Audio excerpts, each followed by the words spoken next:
5 राज्यों के चुनावी नतीजों पर हमारी विशेष पेशकश देख रहे हैं आप। झालमुड़ी का झटका अब दरअसल इस पेशकश का नाम हो गया है, क्योंकि ये वही झालमुड़ी है जो दरअसल एक ब्रांड बन गई है पश्चिम बंगाल में। यहाँ पर बीजेपी की प्रचंड जीत की खुशी में तमाम बीजेपी के नेता झालमुड़ी के साथ दिखाई दे रहे हैं। आपने हमारी विशेष कवरेज देखी होगी, उसमें भी हम झालमुड़ी के साथ श्वेता उजन मौजूद थे। सबने अपने हाथ में झालमुड़ी ले रखी थी। बीजेपी सांसद अनुराग ठाकुर इस वक्त हमारे साथ जुड़ गए हैं। अनुराग जी, आपने तो मछली खा के एक बड़ा संदेश दे दिया था, लेकिन आज क्या झालमुड़ी की बारी एक बार फिर से वापस लौटी है? इतने बड़े मैंडेट के साथ आपकी जीत हो रही है पश्चिम बंगाल में। सबसे पहले तो मैं बंगाल की जनता का आभार प्रकट करता हूं, जिन्होंने ममता वर्सेस जनता चुनाव में जनता की जीत तय की है। भय हारा, भरोसा जीता है और गंगोत्री से गंगा सागर तक कमल निशान, भगवा पहचान।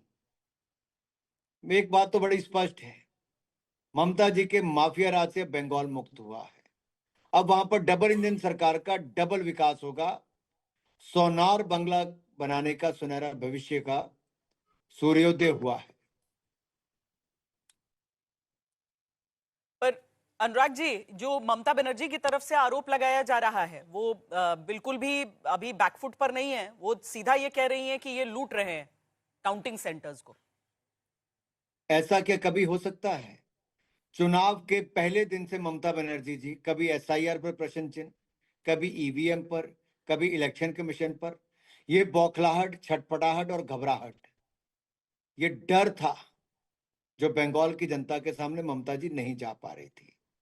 15 साल पहले जो माँ माटी मानुष ये नारा लेकर आई थी, वो ना माँ, माटी और मानुष तीनों से दूर हो गई।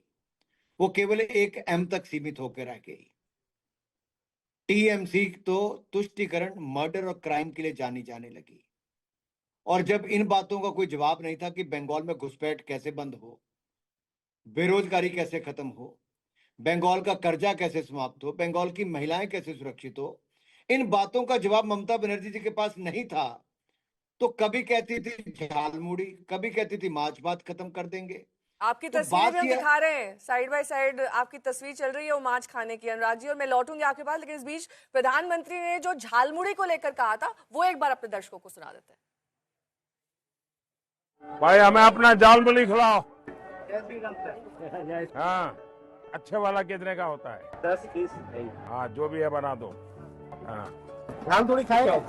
खाएंगे, बिल्कुल खाएंगे। तो कितना, 10 रुपए देना है? दुकान में आए सर। हाँ, 10 रुपए देना है। नहीं भाई, ऐसा नहीं।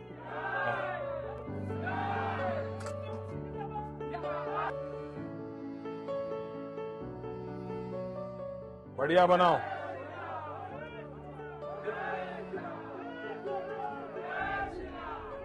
प्याज खाते हैं आप? हाँ, हाँ प्याज खाते हैं, दिमाग नहीं खाते बस।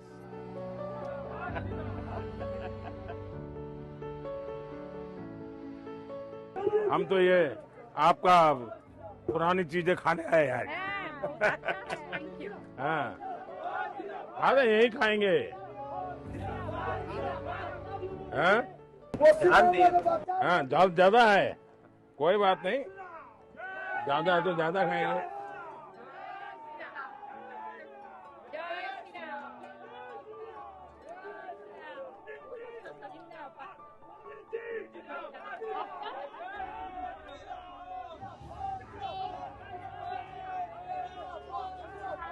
बढ़िया बना है।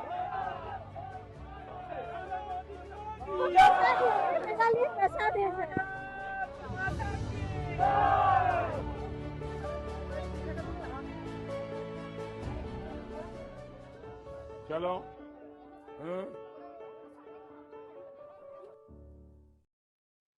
जैसे ही प्रधानमंत्री नरेंद्र मोदी ने झालमुड़ी खाई थी, पूरे चुनाव की चर्चा जैसे उसके झाल की तरफ हो गई थी। पीएम ने अपनी रैली में कहा था कि 4 मई को टीएमसी को झालमुड़ी का चुनावी झाल लगने वाला है और जो रुझान है उन्हें सही साबित कर रहे हैं। अब सुनिए तब पीएम मोदी ने रैली के मंच से क्या कहा था। कमल खिलना तय है। 4 मई को बंगाल में भी बीजेपी की विजय का जश्न होगा।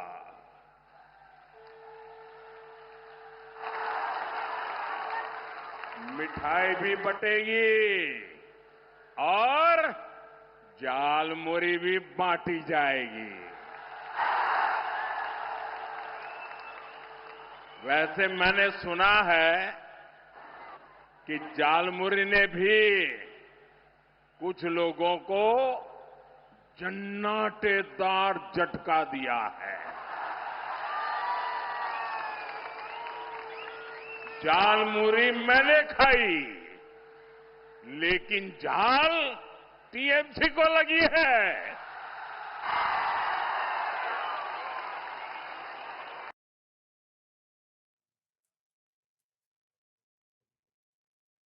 अनुराग ठाकुर हमारे साथ जुड़े हुए हैं और श्वेता, एक सवाल मैं इनसे जरूर करना चाहूंगी। प्रधानमंत्री जी की कही हुई एक एक बात अनुराग आज सच साबित हो गई। उन्होंने कहा कि झाल मुड़ी मैं खा रहा हूं, झाल ममता बनर्जी को लगेगी। और जो सवाल श्वेता का था उसी से जुड़ा हुआ सवाल है। अब हर एक एलिगेशन वो लगा रही हैं, चाहे वो काउंटिंग का हो, और इससे पहले जब वोटिंग हुई थी उस दिन भी वहां डार्क रूम पहुंच गई थी। आपको मिडनाइट ड्रामा याद होगा। आज फिर एक बार अपनी हार स्वीकारने को तैयार नहीं है। ने भी पहले ढूंढने शुरू कर दिए थे। ये बौखलाहट, झटपटाहट, घबराहट ममता जी की बयानों में लगातार दिख रहे थे। 15 साल की कोई उपलब्धि थी नहीं तो जनता के बीच में क्या मुंह लेके जाते थे। और झालमुड़ी खा के प्रधानमंत्री जी ने वो संदेश दिया जो 15 साल में ममता जी नहीं कर पाई। एक सामान्य दुकानदार के बीच में जाके, आम जनता के बीच में जाके झालमुड़ी खाना ममता जी के लिए बड़ा झटका था। और ये झालमुड़ी का झटका ममता जी सहन नहीं कर पाई, क्योंकि वो भय और भ्रम फैला रही थी कि आपका माछ भात बंद कर देंगे, आपका रहना मुश्किल कर देंगे। जब अपना दिखाने के लिए कुछ नहीं था तो लोगों को डराने का प्रयास किया गया। लेकिन जनता ज्यादा डरी हुई थी ममता जी के गुंडों से, बांग्लादेशी घुसपैठियों से, कट मनी कमीशन से। तो जनता मुक्ति चाहती थी माफिया राज से। इसलिए जनता ने रिकॉर्ड वोटिंग भी की और रिकॉर्ड मतदान के बाद ऐतिहासिक जीत भी दर्ज कराई है।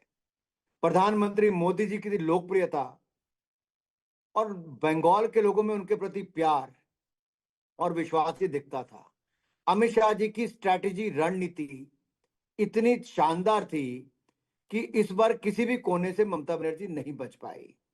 जो उनके गुंडे फर्जी वोट निपटाते थे, इस बार उस पर भी अंकुश लगी।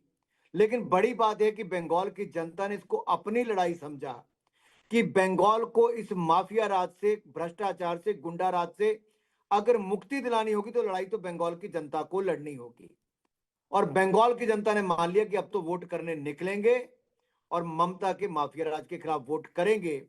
और इलेक्शन कमीशन ने वो प्रावधान करवाए कि पोलिंग बूथ सुरक्षित रखे गए, फर्जी वोट कटे, असली वोटर मतदान तक आया, रिकॉर्ड मतदान हुआ और ऐतिहासिक जीत भारतीय जनता पार्टी की हुई।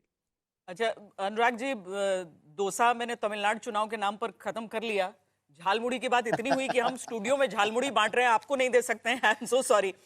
लेकिन झालमुड़ी की ना एक बड़ी खास बात होती है, खासकर बिहार, बंगाल में ज्यादा प्रमुखता से। लेकिन चूंकि मुड़ी बिहार से आता है, ये भी लड़ाई है बड़ी, रसगुल्ले की जैसे एक लड़ाई है। प्रधानमंत्री जी के नाम पे झालमुड़ी खा रहा हूँ। तो ये बड़ी बात है। ये नहीं, अरे वीडियो नहीं कटा है, आशुतोष जी का वीडियो जरूर काटिए यहाँ पर, जो कि झालमुड़ी खा रहे हैं। कुछ हो या नहीं हो, अनुराग जी का कम से कम एक बार फिर आशु आपको खाना पड़ेगा। श्वेता जी, ये मैं एक बार और प्रधानमंत्री जी के नाम ऑन पे कैमरा। अनुराग जी का मछली जरूर बहुत पूरे वायरल हुआ। नहीं, क्या होता है कि ये जो झालमुड़ी हम खाते हैं ये हमेशा पुराने अखबार के पैकेट में होता है, लेकिन पहली बार ये झालमुड़ी होगी जो नई सुर्खियों के साथ खाई जाएगी। दूसरी चीज, झाल अपने स्वाद अनुसार लोग डलवा सकते हैं, लेकिन आपने अपने विरोधियों के लिए स्वाद अनुसार की गुंजाइश छोड़ी नहीं है। अनुराग मिर्च जी, ज्यादा डालवा दी, मिर्च ज्यादा डल गया उनके लिए। झालमुड़ी ने झटका 440 वोट का दिया है। 197 दिखा रहे हैं रुझानों के हिसाब से हम बीजेपी को हासिल होते हुए। लेकिन अनुराग जी, एक जो मूड और एक टेम्परामेंट पश्चिम बंगाल में सेट हो गया था और पोल ऑफ पोल्स भी उसी ओर इशारा कर रहे थे। काफी आश्वस्त आपकी पार्टी इस जीत को लेकर नजर आ रही थी, लेकिन सबसे बड़ा और अहम फैक्टर आपकी जीत में योगदान का क्या रहा है आपके हिसाब से? मुझे लगता है जनता का विश्वास जीतना, कि पिछला चुनाव हारने के बाद भी हम जनता के बीच में बने रहे और हमने कहा कि जो वहां के स्थानीय मुद्दे हैं, 1 करोड़ रोजगार देंगे, बेरोजगारी भत्ता देंगे और जो सरकारी कर्मचारी अधिकारी उनको 7वां वेतन आयोग लागू करेंगे, बंगाल को सुरक्षित बनाएंगे, घुसपैठ को बंद करवाएंगे, घुसपैठियों को चिन्हित करके डिपोर्ट कराएंगे, यानी कि डिटेक्ट और डिपोर्ट करवाएंगे। इन सब बातों से ये विश्वास आया कि केंद्र का पैसा जो ममता जी रोकती थी, अब बंगाल में पूरी तरह से लगेगा, प्रधानमंत्री आवास भी बनेगा और आयुष्मान भारत की योजना को भी लागू किया जाएगा। अगर अन्य राज्यों में जो भाजपा ने कहा वो किया, तो यहां पे भी वो होगा, क्योंकि मध्य प्रदेश, महाराष्ट्र, हरियाणा, किसी राज्य को उठाकर देखिए, जो हमने बहनों से वायदा किया था, हमने उनके खातों में पैसा डाला। तो बंगाल की युवा और बहनों को भी लगा कि सुनिश्चित तौर पे ये होगा।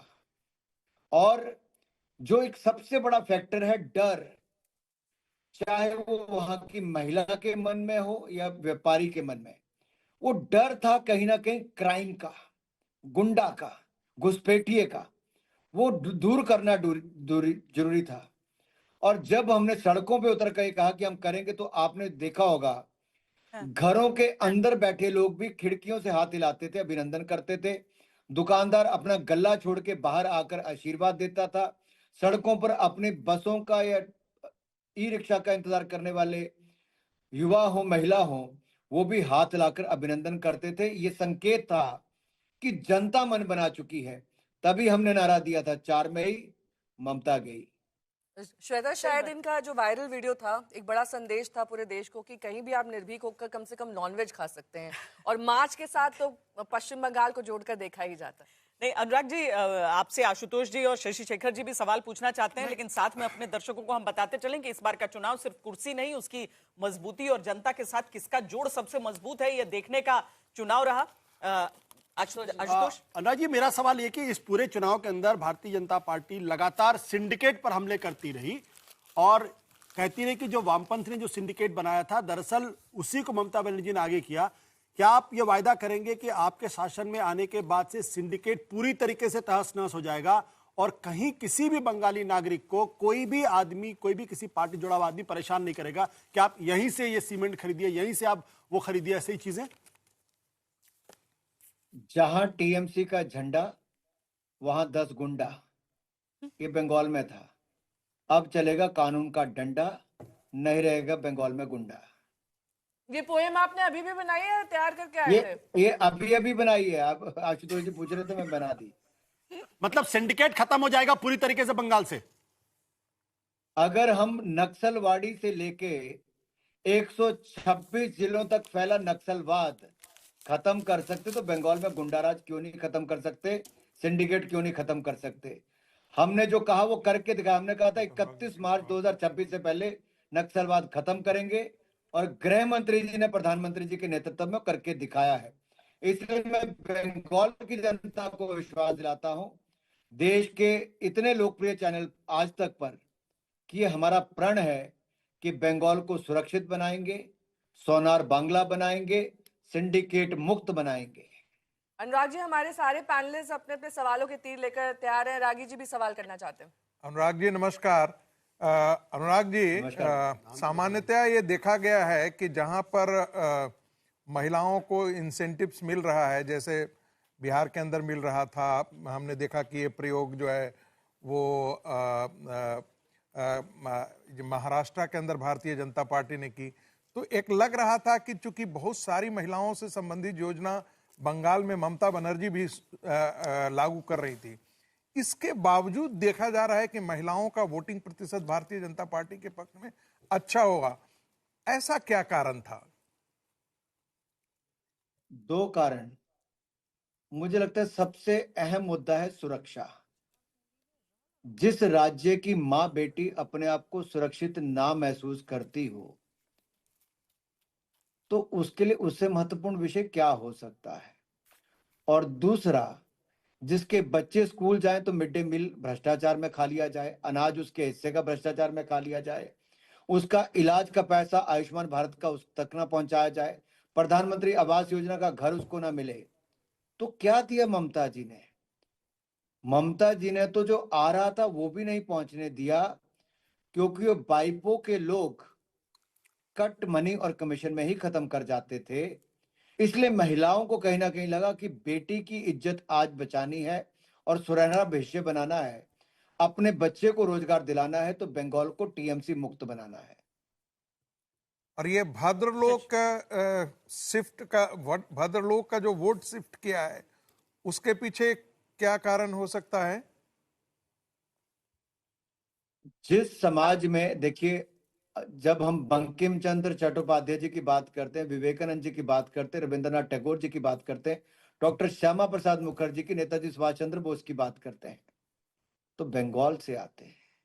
अनेकों अनेक ऐसे महापुरुष जिन्होंने बंगाल की धरती से पे जन्म लिया, लेकिन पूरे देश भर में लोकप्रिय हुए।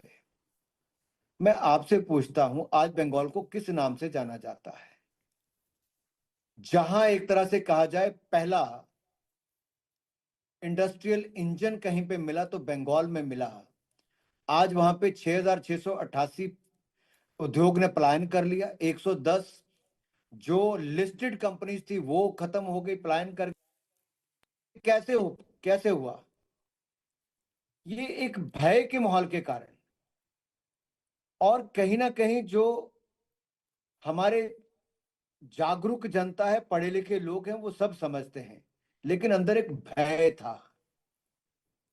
तो भय जब होता तो भद्रलोक क्या करेंगे? शशि जी।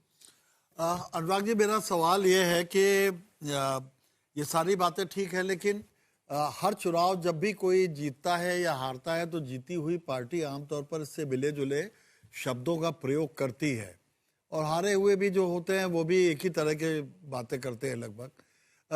मुझे ऐसा लगता है जो 1987 में मोदी जी ने गुजरात में अहमदाबाद नगर पालिका के लिए जो टेम्पलेट बनाया था अब्दुल लतीफ के खिलाफ, उसी को आप लोगों ने इम्प्रोवाइज किया और जगह जगह उसका इस्तेमाल किया। बिल्कुल सही और सटीक बैठा। जैसे कि शुभेंदु अधिकारी वोट डालते समय भी कह रहे थे कि हिंदू वोट डाल रहा है और अगर वोट नहीं डालेगा तो सनातन खत्म हो जाएगा बंगाल से। तो मैं ये जानना चाहता हूं कि उस टेम्पलेट को आपने मौजूदा समय के हिसाब से ढाला, और वो तो एक प्रयोग था जो उस समय सफल हुआ था, लेकिन पूरे देश में सफल हुआ। आप जो आज बातें कह रहे हैं उसमें डिलीवरी की जब बात आती है तो बिहार का नाम आता है कि उस तरह की डिलीवरी नहीं थी आपकी सरकार के सहयोग के बावजूद। तो बंगाल में आप कैसे उसको करेंगे? मैं इतना ही कहूंगा, किसी के खिलाफ अन्याय नहीं करेंगे, लेकिन न्याय 100% गारंटी करेंगे। अगर आप मुझे कहेंगे बांग्लादेशी घुसपैठिए को बंगाल के युवाओं का रोजगार दे दो, बंगाल के बच्चों का अनाज दे दो, तो उनका हक उस पर नहीं है, वो नहीं होना चाहिए। अगर वहां की महिलाओं को सुरक्षा मिलनी चाहिए तो मिलनी चाहिए। हम तो सबका साथ, सबका विकास, सबका विश्वास, सबका प्रयास मूल मंत्र के साथ जीने वाले हैं। और 25 करोड़ गरीबों को गरीबी रेखा से बाहर निकाला तो हिंदू मुसलमान या क्षेत्र देखकर नहीं निकाला, गरीबी देखकर उसके बाहर निकाला। अगर 4 करोड़ पक्के मकान दिए, 12 करोड़ शौचालय दिए, 17 करोड़ घरों को नल से जल दिया, 80 करोड़ लोगों को मुफ्त में अनाज दिया, 60 करोड़ लोगों को मुफ्त में इलाज दिया, तो जाति धर्म क्षेत्र देखकर नहीं दिया। उनका जरूरतमंद होना वही उनकी पहचान थी। और शशि भाई, मैं आपको आज तक के माध्यम से देश के लोगों को कहना चाहता हूं, हम तो देश को एकजुटता की बात करते हैं, लेकिन जो लोग वोट बैंक तुष्टीकरण करने की बात करते हैं, उन्होंने तो ट्रिपल तलाक में भी उनको न्याय नहीं दिलाया। वो भी हमारी पार्टी ने मुस्लिम बहनों को दिलाया है। उनको पक्का मकान से लेकर रसोई गैस सिलेंडर सब हमने दिलाया। हम वोट के लिए नहीं करते, हम सुरक्षित भारत के लिए और विकसित भारत के लिए करते हैं, और यही हमारी ताकत है। चुनाव जीतने के बाद हम ए बी कैटेगरी में नहीं देखते, हमारे लिए सब वोटर उस राज्य के और उस देश के नागरिक हैं, एक बराबर प्राथमिकता रखते हैं। अनुराग जी, शाम के जश्न की क्या तैयारी है? क्या हो रहा है? जलेबियां तलनी शुरू कर दी, आप आइए, झालमुड़ी भी खिलाएंगे, जलेबी भी खिलाएंगे।